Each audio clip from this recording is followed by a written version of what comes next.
Today is Monday, October 26th. I am your host, Casey Phoenix. It is morning in Los Angeles and it is morning in America. And this is my morning political thought. All right, few things to unpack here. As you know, I usually do the social media stuff and then I do the side news stories and then I go into what I consider to be the main news story. Okay, so social media stuff, let's get that out the way. ThePurpleElephantShow.com, main podcasting platform. The Purple Elephant Show on Parler, on Instagram, Facebook.com/The Purple Elephant Show. Swing by the page and give a like. On Twitter, @RealTPES. If you are watching this on BitChute, YouTube, or Dailymotion, don't forget to hit the subscribe button, followed by the notification bell for YouTube. That way you will know when I upload new videos. Social media stuff is out the way. Let's go ahead and get to my notes, which I have notes on paper, and I have my laptop next to me as well with the side news stories. Okay, first side news story. The New York Post endorses President Trump. To me, I sort of look at newspaper endorsements like polls. They're just not that big of a deal to me. It doesn't mean anything. Several newspapers have endorsed presidential candidates throughout the years, just like they endorsed Hillary Clinton in the previous election. Very few endorse President Trump in the previous election. I'm sure few will endorse him in this election. It doesn't mean anything to me, but hey, it's cool that the New York Post did endorse him, which is kind of obvious due to everything that has recently happened with the New York Post, especially with Twitter pretty much blocking their account. And again, they are the fourth or fifth largest newspaper in the US and also the oldest in the US, if I'm not mistaken. So yeah, it wouldn't surprise me that Twitter or that the New York Post would endorse President Trump. I couldn't see them endorsing Joe Biden, especially since, and that's another thing that was mentioned too. This wasn't on my side news stories, but I'm just going to bring it up anyway. There was a news story, and I didn't read it. I just read the headline that was talking about Biden is outraising President Trump and is coming from what's known as dark money, and that dark money is the thing that the Democrats used to hate, but now they're accepting so much of it.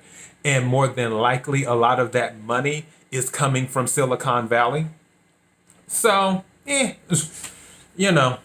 life is life. All right. So next side news story, Chris Cuomo. This comes from the New York Post, actually from page 6. So Chris Cuomo is on CNN. He talks about wear a mask, wear a mask, wear a mask. Make sure you're social distancing. I wear my mask. I wear my mask. I wear my mask. Apparently, Chris Cuomo socializes mask-free at private members club. And this is from this article from the New York Post for page 6. It says, Chris Cuomo has taken his no mask act on the town. Spies spotted the CNN anchor hanging at a downtown private members club, hobnobbing with a mask and acting like he was the mayor of the joint. He was not social distancing and he was walking around indoors, shaking hands and greeting people without a mask. He was just hanging with Brooke Shields' husband. It's a double standard when the brother of Governor Andrew Cuomo, for those who don't know, Chris Cuomo and Andrew Cuomo are brothers, which Andrew Cuomo is the governor of New York, is attacking the restaurant industry and implementing all these senseless rules, the source told page 6. Another source told us Chris was walking around acting like he was mayor when he wasn't seated at his table. Despite advocating for masks on his primetime show, Chris has not apparently been practicing what he preaches. He also reportedly has been marching around his apartment building without a face covering. Fox News obtained a letter from management scolding him for not abiding by the rules and threatening a $500 fine. It read, in part, "You have been observed entering and exiting the building and riding the elevator without the required face coverings." It adds, "Even though staff members have asked you to comply with this requirement, you have refused to do so." Meanwhile, it appears masks are optional in the Cuomo household. In a new interview with Elle, Chris's wife, Christina, said, "When people come to my house, I leave it up to them whether they want to wear a mask or not. The couple both battled the coronavirus this year. Chris has recently said, "We are our own solution. Wearing masks, avoiding crowds, keeping your distance. It sounds simple, but we're not doing it." He sure isn't. A rep from Chris did not comment. So that's what we have on that side news story. I mean, this stuff isn't shocking when it comes to the whole mask debate. I think a lot of people are starting to be over it. Even though cases are rising, people are just over it. Everyone's over it. Like I mentioned before, it's like if you hear that a meteor is about to destroy the earth, yeah, you're going to be in shock for a little while, but eventually you're just going to be over it. And that's what the news has done to people. The news has pretty much numbed everybody to feeling anything anymore because they keep on throwing it in your face. And it's going to be amazing how it just phases on out right after Election Day. Starting in probably December, you hear a little bit less. Then starting in January, you hear a little bit less, and then so on and so forth. The only reason, let me add a caveat. The only way that it'll stay in the news is if the Democrats keep the House. If the Democrats keep the House, it'll stay in the news because that could be a reason to impeach President Trump. So that's the only way. But if the Republicans get the majority in the House and keep the majority in the Senate and President Trump wins, the news is going to phase it out. They'll just phase it out and talk about Russia again. Okay, on to the next news story. This isn't really political, but because he's affiliated with some politicians, I'll go ahead and bring it up. All right, so Harvey Weinstein has decided to give up on getting out of jail on bail, is what has happened. This also comes from the New York Post via page 6. Harvey Weinstein has given up any hope of getting out of prison on bail, his lawyers say, but still thinks he'll win an appeal, which the ex-movie mogul wants to be the Sistine Chapel of Appeals. Weinstein's legal reps began building his appeal in February, after the disgraced honcho was convicted on R charges, but the appeal was delayed by the pandemic. Now Weinstein's attorney, Arthur Adela of Adela, Bertuna, and Camines, tells page 6 he expects the appeal to be filed by the end of this year. Weinstein just lost the bid to be released on $2 million bail pending appeal. He comes to grips with the reality of the situation. So that's going on with Harvey Weinstein. I'm not going to read the rest of this article because I honestly don't care. Everybody knows he had issues, to say the least. Him not getting out on bail is not surprising. How long the issues that he had went on in Hollywood without people truly speaking out and knowing what was going on with Harvey Weinstein, that is more surprising. So, it's whatever. All right, on to another side news story, which you can't make this stuff up. All right, so Chuck Schumer, and this comes from the Epoch Times, EPOCH, Epoch Times. It comes from them. So Chuck Schumer, bless his heart, Chuck Schumer told Mike Pence, Vice President Pence, don't show up for the vote on Amy Coney Barrett in the Senate. He's like, missed the vote. You shouldn't come. The reason he told Vice President Pence not to show up to observe the vote during in the Senate for Amy Coney Barrett to be on the Supreme Court today is because of the China Wuhan virus. Okay, Chuck, we see you. I'm surprised you didn't say that you heard from intelligence that Russians were going to be there to cause trouble. But all right, Chuck, we see you. I'll go ahead and read part of this article. Actually, I might read all of it. Okay. Senate Minority Leader Chuck Schumer, in a letter, urged Vice President Mike Pence to skip Monday's vote on Judge Amy Coney Barrett's confirmation after several of the vice president's aides tested positive for the China Wuhan virus. Schumer wrote that Pence's presence in the Senate chamber, which is customary for landmark votes, as the vice president can break a tied vote, would violate the Center for Disease Control Prevention guidelines, and it would also be a violation of common decency and courtesy. Now, I have a question. Why would this matter? First of all, Vice President Pence is tested negative. Second of all, I thought masks work. I thought mask and social distancing works. So what's the problem, Chuck? What's the issue? Make it make sense. So I'm going to skip on down here.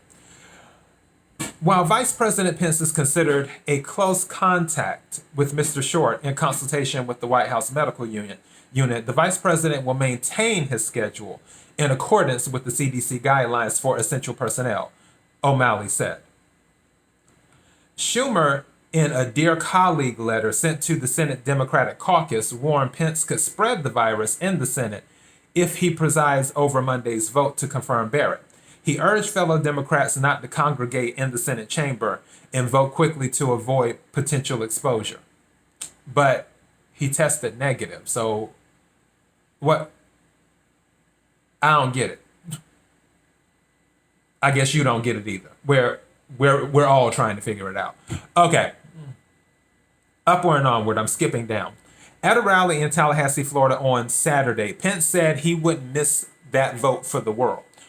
Schumer, in his letter to Pence, called his presence in the Senate chamber not a risk worth taking, and that nothing about your presence in the Senate tomorrow can be considered essential. Here we go with this essential thing.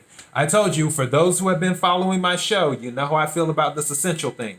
This essential thing is a form of classism, and I despise classism.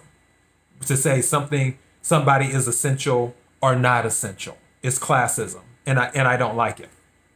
So yeah, Republicans only need 51 votes to confirm the new justice, meaning that with a 53-member majority, the GOP can afford to lose up to 3 Republicans. Pence's vote is unlikely to be needed to break the potential tie, as Senator Mitt Romney has said on several occasions he will confirm Barrett. To date, Susan Collins of Maine appears to be the only Republican poised to vote against, with all Democrats expected to vote no for President Trump's nominee. Okay, side news, another thing. This is with Joe Biden. You know what, man, this isn't surprising. Joe Biden, former vice president, Democrat nominee for president of the United States, was calling President Trump George Bush. Yeah. He confused President Trump with George Bush. This is also from the Epic Times. All right, I'll read part of this. Democratic presidential nominee Joe Biden, during an online fundraiser on Sunday, appeared to momentarily confuse President Donald Trump with former President George W. Bush, before correcting himself and finishing his statement that if Trump is reelected, we're going to be in a different world. Biden with wife Jill sitting beside him. And that's the other thing. Why does Jill always have to sit beside him in an interview? She's always around, like she's the blocker or whatever. She's the one who blocks everything.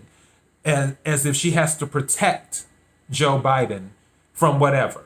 When President Trump does his interviews, just like he did that 60 Minutes interview, Melania wasn't sitting with President Trump.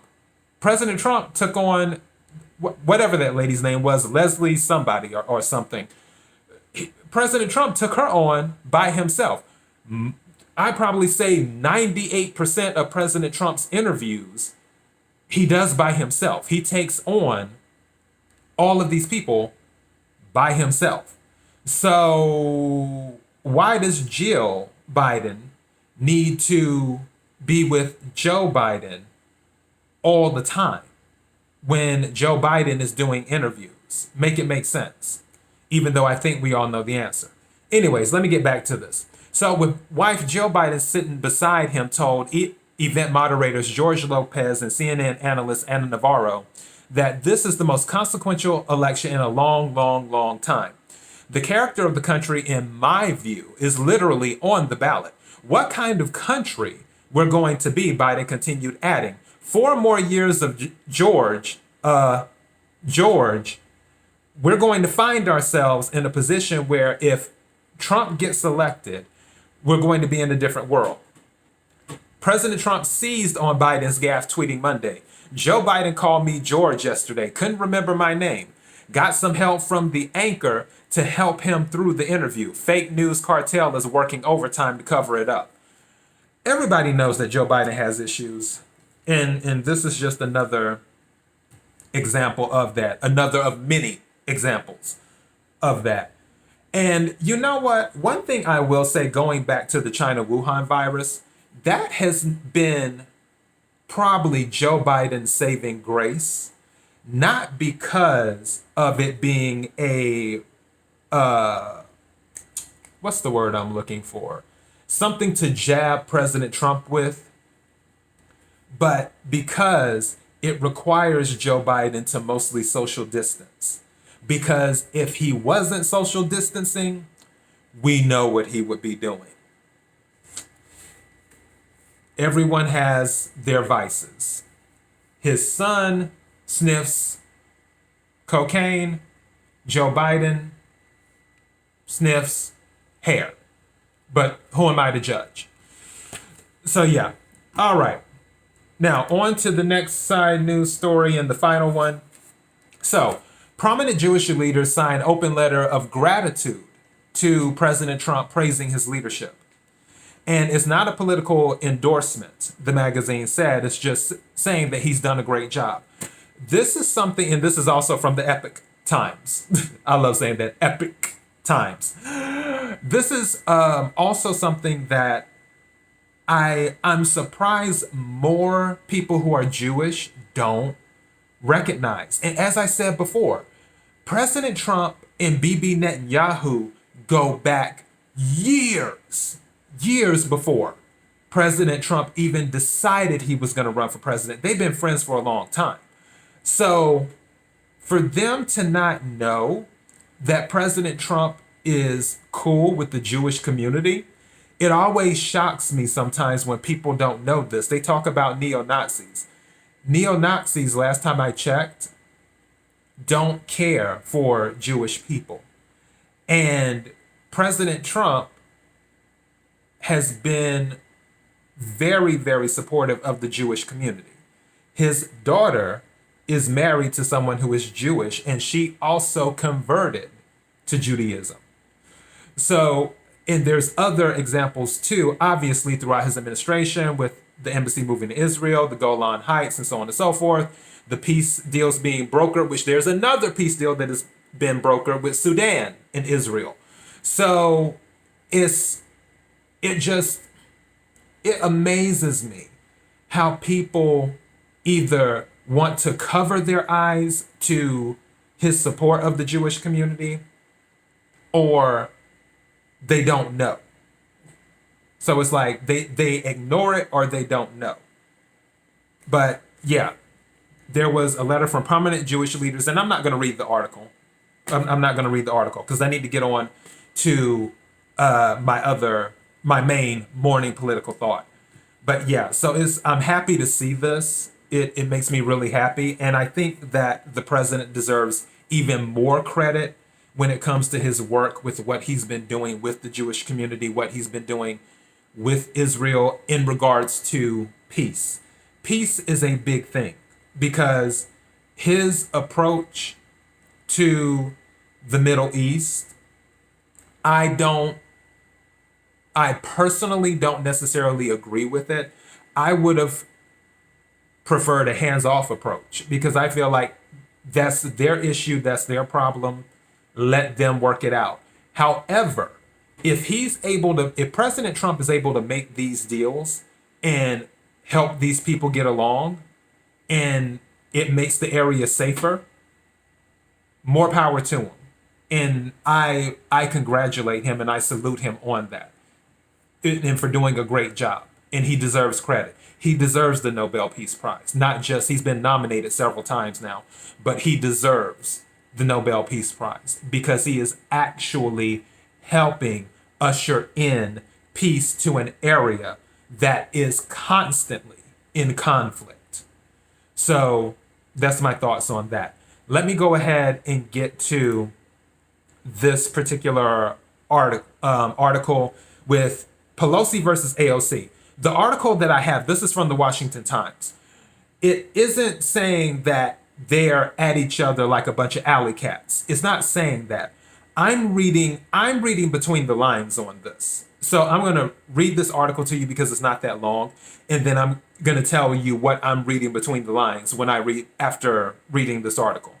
Okay, so Ocasio-Cortez hedges on Pelosi bid for new term. It says House Speaker Nancy Pelosi says Sunday she plans to seek another term as the House leader as long as Democrats keep the chamber, but progressives won't necessarily be in her corner. Representative Alexandria Ocasio-Cortez, New York Democrat, said shortly after Nancy Pelosi committed to another bid for House Speaker that she would support the California Democrat if she were the most progressive option.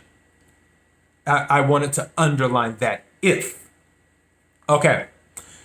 I believe that we have to see those races as they come. See what candidates are there.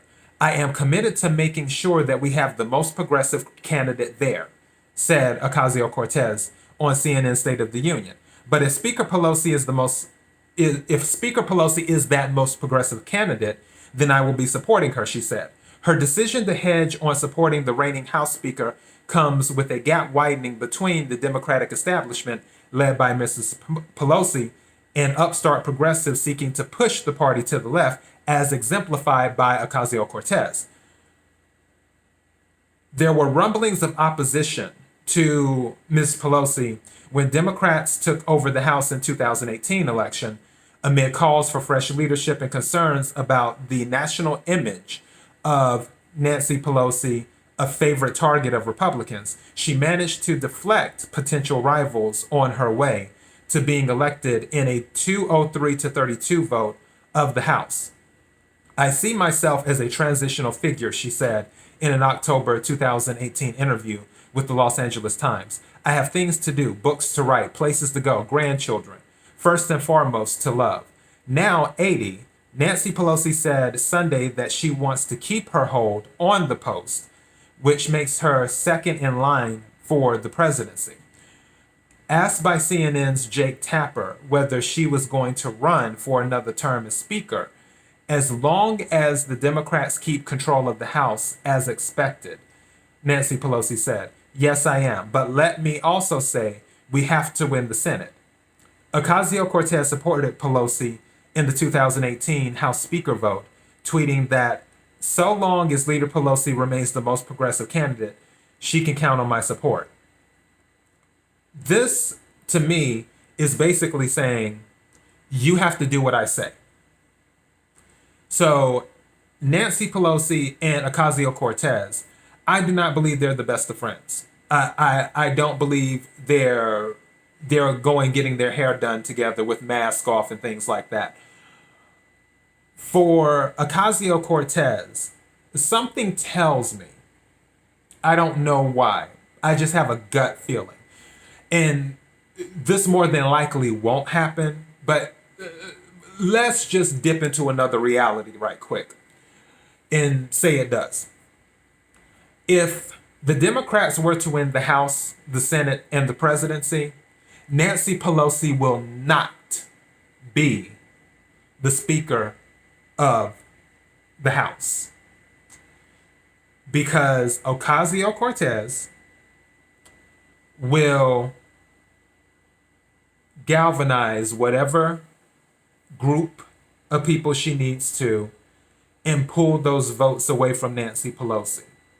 She will do that because if Joe Biden wins, he will win because of what's considered the far left. It won't be because of moderates.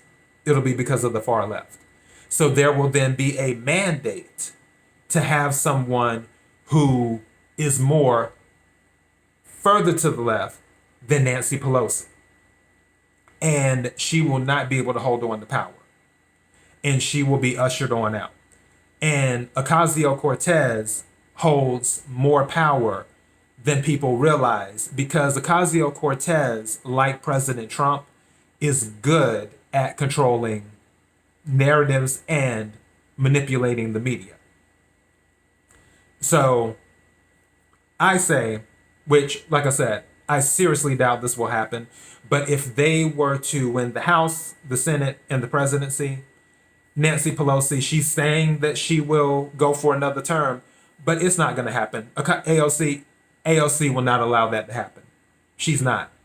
And she's saying that, oh, well, if Nancy is the most progressive. No. AOC will find somebody more progressive than Nancy Pelosi. That is what will happen. It's not going to be what if Nancy Pelosi is the most progressive, AOC will go through the roster and talk to somebody and say, okay, go ahead and put your hat in the ring so I can back you. That's what's going to happen.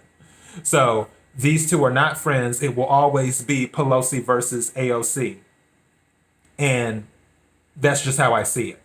So that is it for my morning political thought. As for the weekend with the Purple Elephant Show, yeah, I didn't have anything. And honestly, I'm just, for the morning political thought and the side news stories, I'm covering this stuff because some things, yeah, they're kind of interesting, but not really. I'll continue to give you my morning political thought. I appreciate everyone for their support. It always means a lot to me, more than you'll ever know. I appreciate you listening to the podcast. It's just awesome. It's really awesome. So thepurpleelephantshow.com, main podcasting platform.